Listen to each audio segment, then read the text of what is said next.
One of the unique approaches we have with this is to actually go back through those opportunities and look at the activities that actually took place. So we're able to connect to things like the mail server and the calendars and perhaps your phone systems.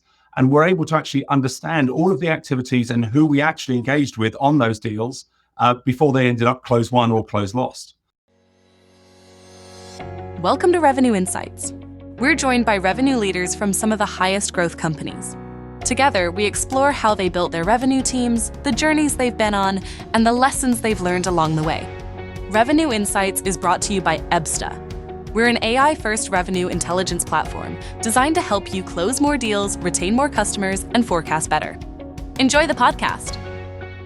We present EBSTA as an AI-first revenue platform, and we really focus on helping businesses to increase the number of reps hitting quota, get them to get more of your team forecasting more accurately, and we get our customers live in 30 days. So that's a bit about us at EBSTA. Jonny Adams is joining us from SBR Consulting. Jonny, perhaps you could introduce yourself and a little bit about SBR. Absolutely, Guy, and thank you so much for welcoming me into the webinar today. I really do appreciate it, and it's great to spend some time with you. I'm sure over the next number of minutes we'll be able to really chew the fat and have a good conversation around some of the critical points of the revenue engine. My name's Jonny Adams. I'm managing consultant at SBR Consulting. We're a global organization that focuses solely on marketing, sales, and revenue operations. We've worked with over 1,000 organizations in the last 20 years and specialize in 3 core verticals: technology, and that's where obviously we know you from there, Guy, professional services, and also financial services, with our aim of helping organizations hit their revenue acceleration goals. Yeah, very good. We've been working with SBR now for the last, probably about 3 or 4 years now, where we have common customers that are using our data insights and technology and using Jonny's business from a consulting and change perspective. And it's a great combination. And it's kind of led us to today, really, Jonny. We're very exciting to be launching a new combined solution between us, what we call these revenue acceleration reports. Absolutely. So let's jump into this for those that are dialed in. And I know we've got people not just joining the webinar, but also people on LinkedIn as well. So welcome, everybody. In today's webinar, we're going to cover these 3 key areas. We're going to talk a little bit about who actually would benefit from a revenue acceleration report. And then we're going to jump into what exactly a revenue acceleration report includes. And then Jonny's going to go into a bit more detail around specific example insights that we think are going to be useful to give you a flavor of kind of the type of insights that you can get from these types of reports. So let's jump straight in and talk initially about this, who actually needs a revenue acceleration report. Now, Jonny, you and I have been involved with hundreds, if not over 1,000 businesses over the years, looking at the challenges that they face in their go-to-market teams. Now, when we did our 2024 benchmark report, we found, and a lot of people will be familiar with the report, and I'm pleased to say the 2025 report is currently underway. We should be launching it early in the new year. But when we looked at the data, what was really apparent is that over 2/3 of reps are still missing their quota. And that number is just not sustainable. We can't continue to work in a world where over 69% of sellers are missing their number. Businesses have spent all of this money on all of this technology and are still finding themselves in this place where 2/3 of their reps are missing quota. The other big insights from this year is that we saw that the delta between the top performing sellers and the rest of the sales team is getting wider and wider. And we entered this year at nearly 9x between those top performers and the rest of our sales teams. And then finally, we can see that more deals are slipping past our anticipated close date than ever before. And so if these are challenges that you're experiencing in your organization, then the revenue acceleration report is a really good example of how we can identify what those challenges are and really get under the skin of them, and give you and working with a company like SBR can really help us to not just identify the challenges, but actually go ahead and work out how to address them. Yeah, and I think that's a really important part. You know, I love it each year when we see the benchmark report come out, Guy. It's one of those things that sits in that that folder on my desktop that I dip back into amongst other reports that are shared. Look forward to the 2025 version as well. What is interesting when we think about these three core benchmarks, if you think about many organizations, many businesses don't have access to this data. So first and foremost, it's pretty much gut feel. And sometimes you just want to bury your head in the sand because you don't want to look at the challenge in front of you there. But when you do have that insight, I think the important part is that technology can surface these insights, but actually, do you have the capability in your people and processes then to support some type of smoothing out of these data points? But I suppose that's what we're going to go into in a little bit more detail in a moment. So yeah, great point. Yeah, no, absolutely. I think one of the big challenges is actually capturing the data that you need to generate the insights in the first place, and we've got a unique approach to that here at Ebster. We convert that data into the insights that you need, but then again, exactly as Jonny was saying, you do need a change agent involved, and somebody who's been through this exercise many times can help fast track that process. If we try and focus on those challenges, when we think about what's happened in 2024, we've seen almost consistently across the board, go-to-market teams had underperformed materially in 2024. When I look at how companies are going about addressing that challenge, the kind of traditional approach is just the team underperformed. We're going to lay off a load of the underperforming salespeople.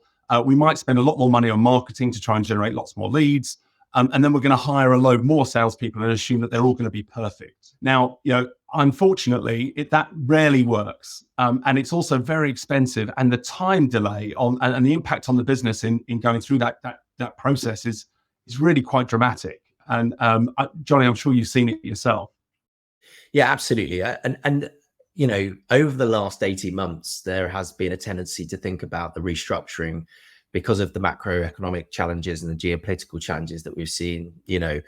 Naturally, there's a tendency to think about that. The other aspect is that is one option, and that has been a playbook for many organizations moving forward, but at the absence of a lot of data that might give us an ability to have intelligent decisions in that space rather than the gut feel, which I know that the other option then therefore is to analyze what went well, what didn't go so well with the data, then to make informed decisions, which I think is important, which we'll go through. Well, exactly. I think the takeaway for me at the highest level, what you're trying to achieve is consistency across the sales team, and ultimately, if we can truly understand what our top performers are doing at every stage of the sales cycle and make it easy for the B and C players to understand, that drive to win will make them want to replicate that behavior. And what we need to do is explain or show the B and C players what the top performers are doing almost in picture formats, because that's the only way the penny will drop. And if we can take away all of the distractions from those sellers, make it super clear what's expected, and then police that, we can very quickly get everyone performing in the same way consistently across the sales team. And as soon as you achieve that consistency, you'll see an uplift, and the performance of the team will start to step up. And it happens really quickly if you can get the data, the insights in place before the change. So trying to give you a bit more clarity to those that are dialing in as to what a revenue acceleration report includes. In essence, what we're talking about is a health check for the entire go-to-market team. So maybe you're a new commercial leader, and you want to understand what's been going on within the organization, what's working really well, what needs attention, or maybe the team haven't been performing as expected.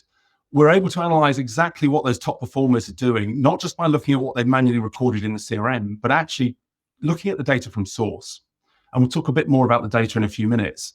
And we're trying to understand all of the interactions that have taken place with the customer during the entire life cycle, all the way from top of the funnel through to them signing up as a customer, but also then on beyond into customer success, QBRs, renewals, cross-sells, upsells, and really understanding what the customer lifecycle looks like, what a good customer lifecycle looks like, who we should be engaging with, which personas are important to us at each stage of that cycle, really helps to uncover what works.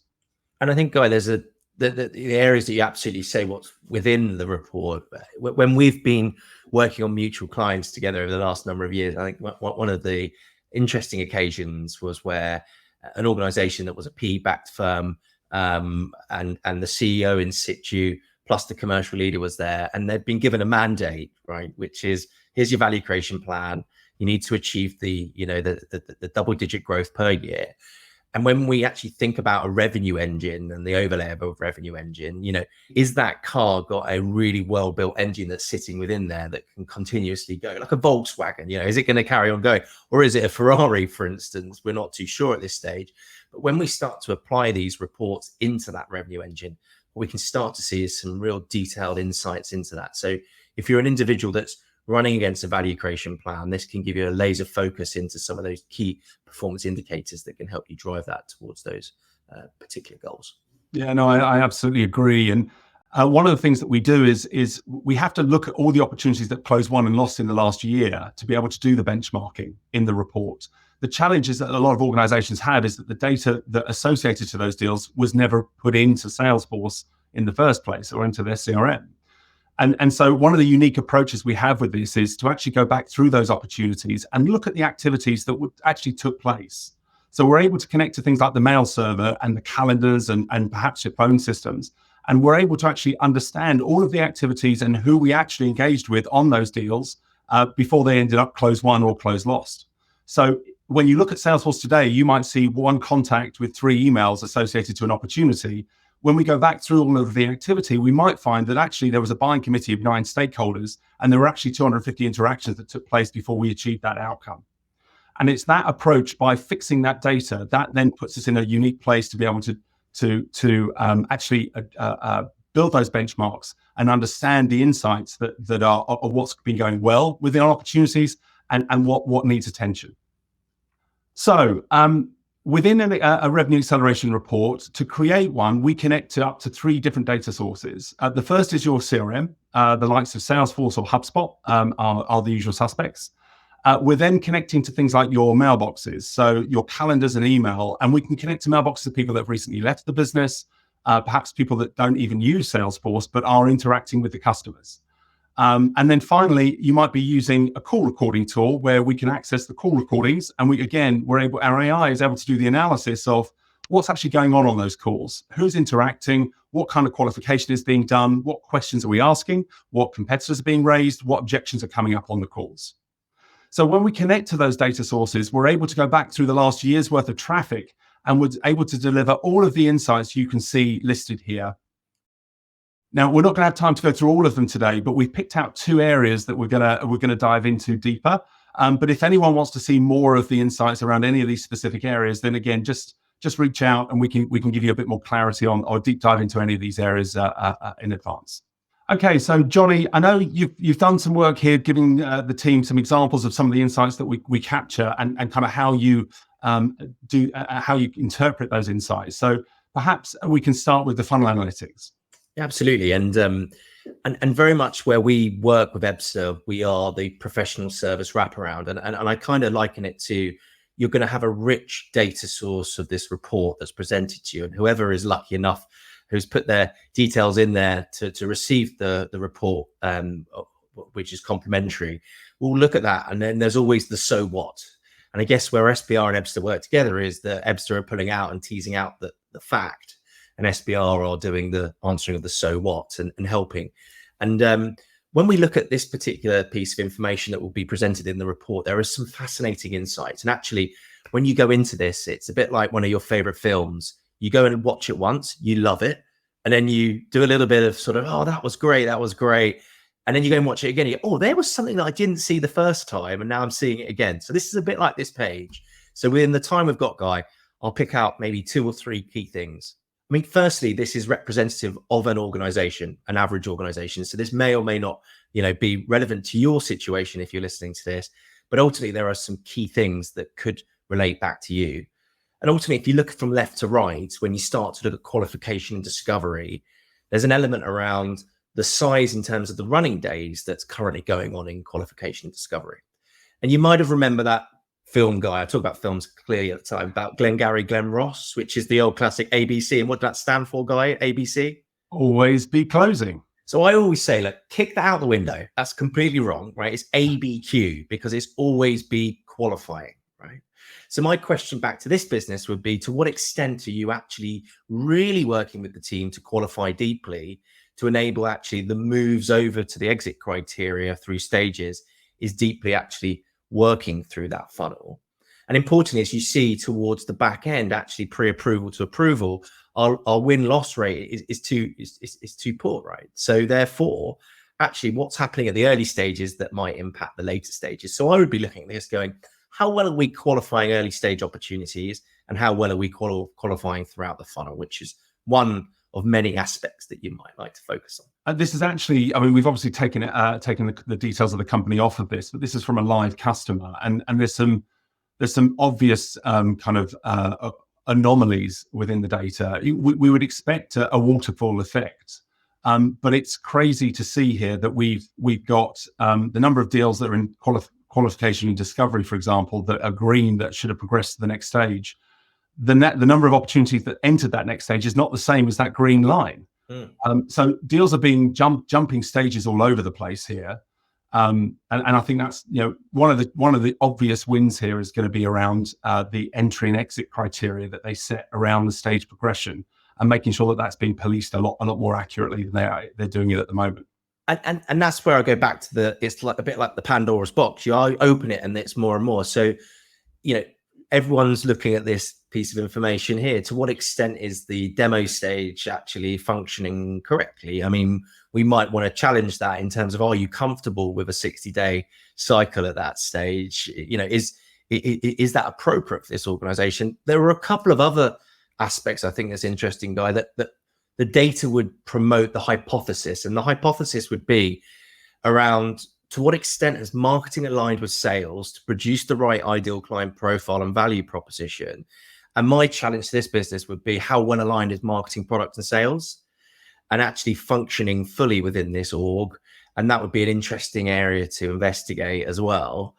And also I'd be checking into your point, is there a clear mandated playbook that sits within this sales process? So if you think about people, process and alignment, actually, I think there's a couple of other questions that you could ask from this data that we can see here. So it's fascinating. I know we've got many more pages to look at, but there's just a couple of points that have been shared there. Yeah, no, I agree. I think, look, the headlines for me is that I don't mind if we lose a load of opportunities in those early stages. I really do mind if, after we've invested all that time and energy, we're still losing so many deals at these later stages.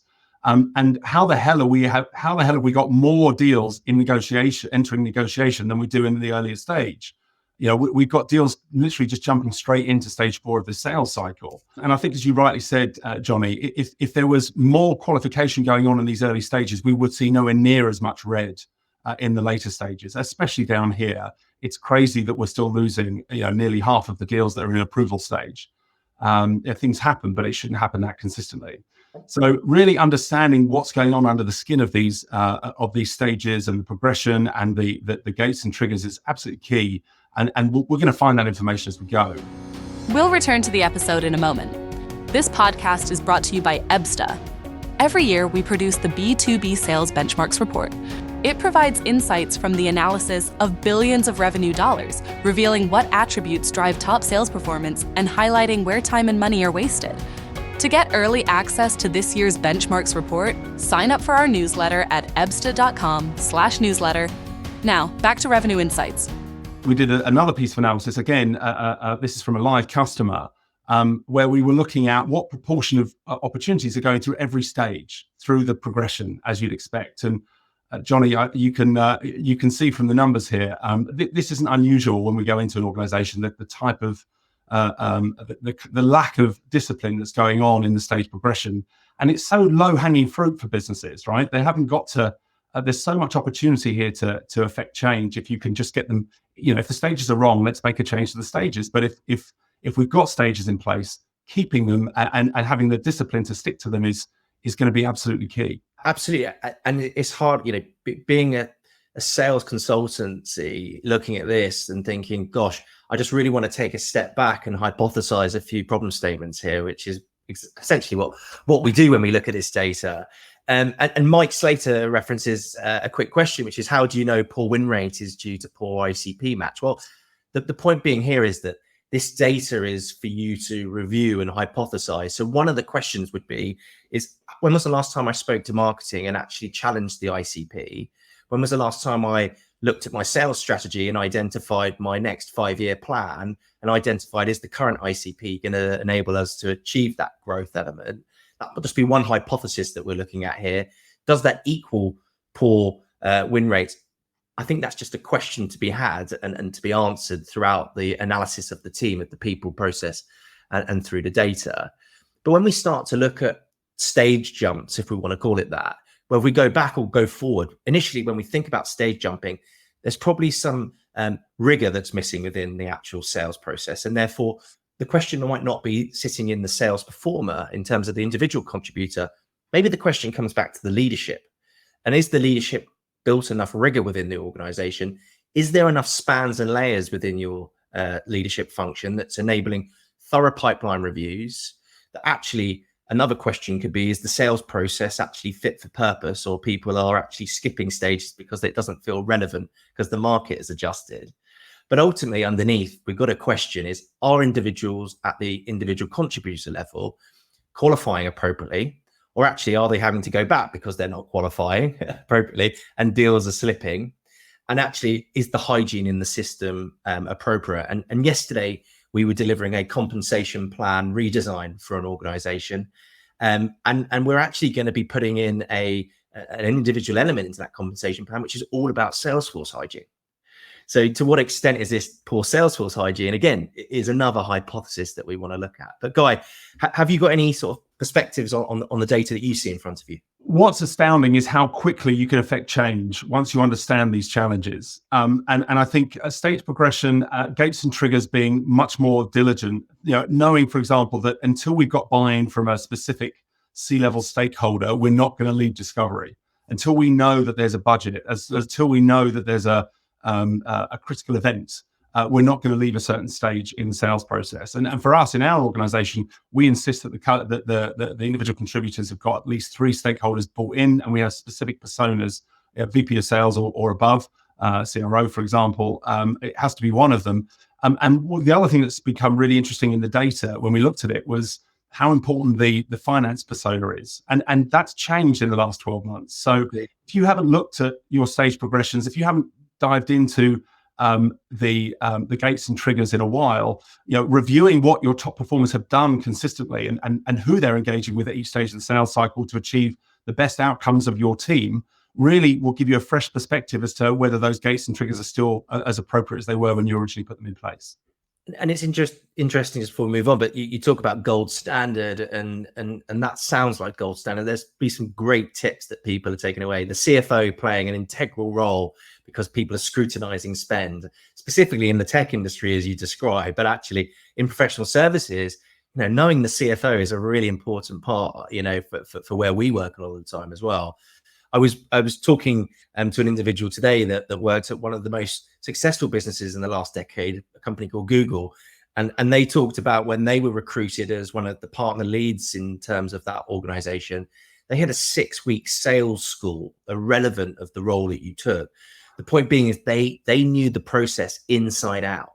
And I think potentially at this insight around here, 66% of deals are not adhering to the process.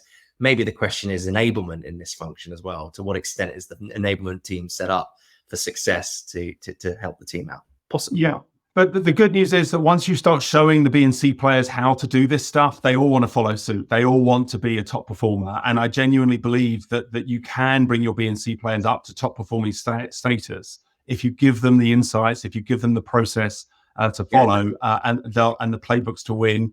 They've got a much better chance of winning than just and it's a whole lot cheaper than ripping them out and replacing them with new resources. True. So this is one of my favorites. What we're looking at here is some real seller performance. I've obviously taken the names of the AEs out to protect the innocent. But we're looking at a team of 6 sellers and the impact of time on their win rates.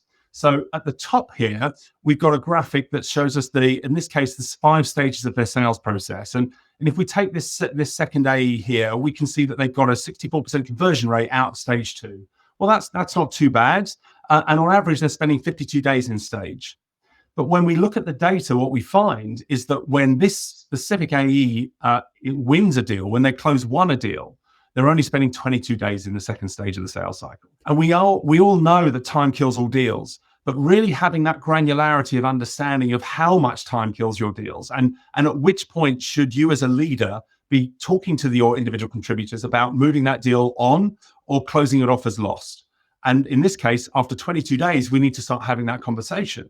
But if we don't have that information at our fingertips, well, the AE will tell us all the stories in the world as to why they should keep that deal in their pipeline, because they don't want to have too little coverage. And talking of coverage, another great stat, one of the data points I really enjoy is understanding the level of coverage each rep needs to hit their quota, because it can be wildly different within an organization.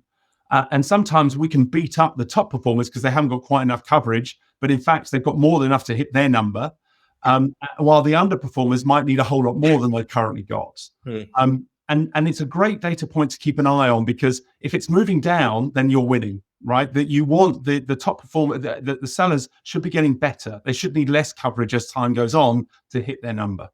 It's really interesting you reference, and thank you for articulating this slide, because it looks heavy in terms of numbers, but when you cut through it with your explanation there, I think it's beautiful. The really pithy points that you've got to, which is time in stage and what that means to win rates.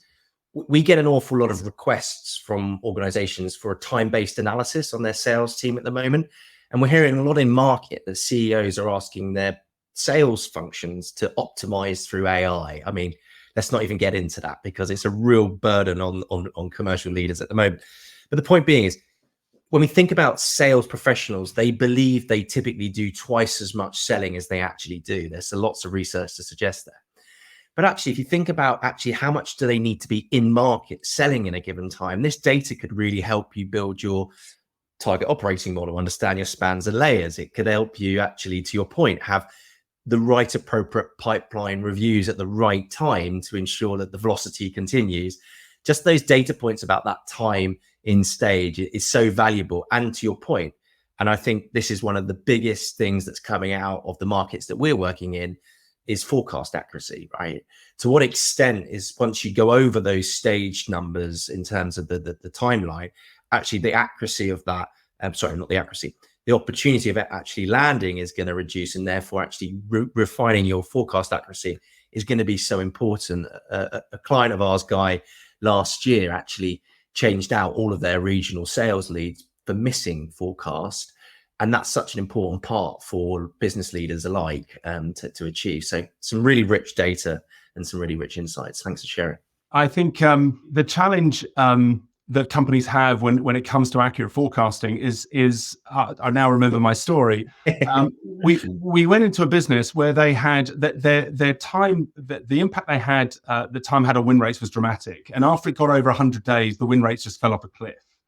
Now they had over 120 deals that were over 300 days old, where historically the win rate was less than 2%.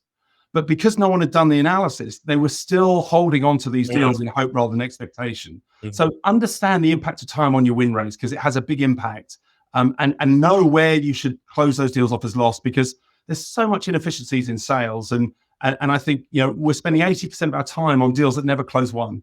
So let's really understand that and do the best we can to either help the reps to course correct earlier, or actually jump into and help them to close those deals off as lost, so they can move on to something more productive. Yeah, I agree. We love our yeses, we like our nos, but the maybes will kill us, right? And it's just, I think we're coming out with cliche bingo going on here. But the point being is, it's so true, and I know this data and these insights here, Guy, that you're about to sort of give a high level overview is so valuable too. Yeah, so as one of the things that you'll get as part of the report is a leaderboard of how your AEs are performing. And some of this stuff that you'll have on the left-hand side here, you'll already know. You'll know what the win rates are. You probably have worked out a velocity or dollars per day for each rep. You'll definitely know how much ARR you've won, and average sales cycles. But actually, the real challenge is understanding some of the other data points here. So if we look here, the lower performers, they're not engaging with enough stakeholders. They're not as multi-threaded as they need to be. And one of the cornerstone data points we'll give you is an engagement score. We'll tell you how much momentum you need with different personas at each stage of the sales cycle to maximize your chance of winning. And we can see here that these lowest performers, guess what? They're also the ones engaging at the lowest level. And they also seem to be engaging with the wrong personas. And from the analysis we did on their call recordings, we can see that their level of qualification is very, very low. Even if they've not completed it in the system of record, we can still find it from the call recordings, and we can see that it's not surprising that the ones that are doing the least amount of qualification are the ones that are billing the least amount of revenue. Yeah, great. I know. Great science. Do you want to talk about the top performers here, Jonny? Yeah, absolutely. I think really important part is when we think about A players, B players, and C players, we've talked about you have a couple of options. We can either work on the current team or we can rip out and start again. There's always going to be a need to defend against regrettable turnover or attrition and actually think about succession planning. Yeah. So high level people strategy, to what extent are you working with your FTE really focused around bringing in the right team to actually do well? Now, we know that really successful leaders coach and manage really well, right? That's one of the things. What typically happens though is with A players, what we typically do with our A players is actually we don't spend enough time with them, and we actually focus on the B's and the C's because they're the ones who suck up time, and the A players are left on their own, neglected. And actually what starts to happen is they might move into a B player. So really good analysis in front of us is who are our A players through the data that we can see. From that, what we can then start to do as leaders, we can start to replicate top performance. And as you can start to see, for example, some of the data here is that top performers have an average of 8 to 9, 7, 8 or 9 average relationships. And Guy referenced the importance there. So it might not be about the fact that some of your B and C players don't want to do it. It might not be a will thing. It might be a skill thing. Do they know the buyer persona? Do they know what are the needs? What are the motivations? What are some of the psychographics and demographics of those individuals? And are they able to ask the right questions to get some referrals into those? I don't know, but good question. The other aspect would be is those top personas. Do they think and talk and walk like a CTO? I once worked with a leading HR platform that's based out the DACH region. They're selling HR platforms. So their ICP and their personas are HR, directors, etc. When was the last time that you looked at a HR magazine? Never. When was the last time you did a HR course? Never. So if your CTO is some of the top, most important buyer personas, then how do you walk and talk like a CTO? Go to a networking event, but elevate yourself away from not just the people you like to talk to, but actually the people that you need to talk to. And this data helps us do that. And I love your point around, and I said it earlier, ABQ, always be qualifying, right? That call analytics that gives us an indication in terms of qualification is the heart of everything we do. We shouldn't just have it as one stage in the sales process. It should live throughout our methodology and our process. A players clearly have a high tendency to qualify throughout the whole process, and therefore we should be applauding that. And potentially that input might be remunerated in certain ways or incentivized in certain ways. And what a great way of breeding great behaviors as inputs as well. So a really nice set of data. Guy, have you got anything from your side around A players and what this means in terms of this data? Yeah, absolutely. Again, what's really pleasant about the data that we've seen is that once you've understood which personas you should be engaging with, or which personas the top performers are consistently engaging with at each stage of the sales cycle, and how much engagement's required before they progress on to the next step, and how well they qualify at each stage, and what information they're gathering, and what objections are being raised. And again, because the AI is doing it, you're not relying on what the reps are logging into the system manually. You're able to capture this data in a much more consistent format. And when you show this to the rest of the sales team, suddenly, the A players love it because you're making a big deal about how well that they're performing. And you're showing the rest of the sales team, look, if you want to earn the same kind of commissions that these guys are earning, if you want to win as much as them, this is the playbook. This is how they're winning. And when you break it down into individual stages and individual actions and activities, and showing them how the qualification is different, they're qualifying so much better than you are, then suddenly they want to jump on and learn how to do that exercise. And again, if you take away the distraction of having to do any admin around it, well, if I do loads of qualifying, then I've got to start recording it all in the system manually. No, not anymore. AI can do all of that in a much more consistent way, so that every single call is analyzed, not individually, but across the entire sales cycle. So you suddenly get a complete picture of how well we captured the information we need to, what objections were raised, what competitors have come up, And all of that data, suddenly you can now report on, over time, is a certain competitor getting mentioned more or less? Over time, are certain objections getting raised more or less? And by knowing that, we can start to train the sales team as to how to deal with those objections or deal with those competitors. So all of this is information that's in your business. You just haven't surfaced it in the right way. Okay, well, thank you all for joining us today. The insights we covered today really only covers two key areas, the funnel analytics and the seller's performance. There's a whole host of other analytics and insights that come as part of the revenue acceleration report.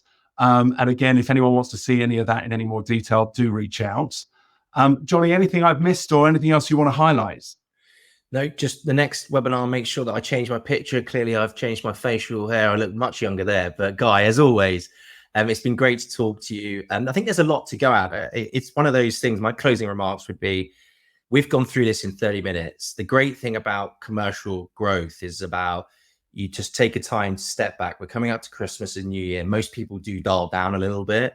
If one had this data in front of them, they probably need a buddy, a coach. They need to have ability just to play out some sort of themes that they can then test and learn over a period of time.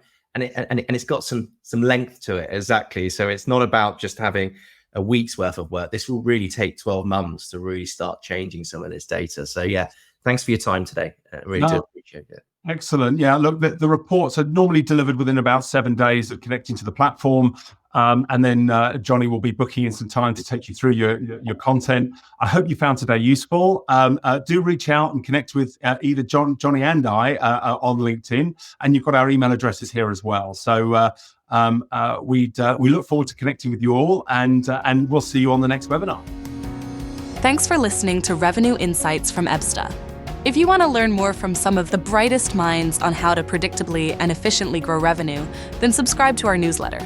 We'll deliver actionable insights straight to your inbox.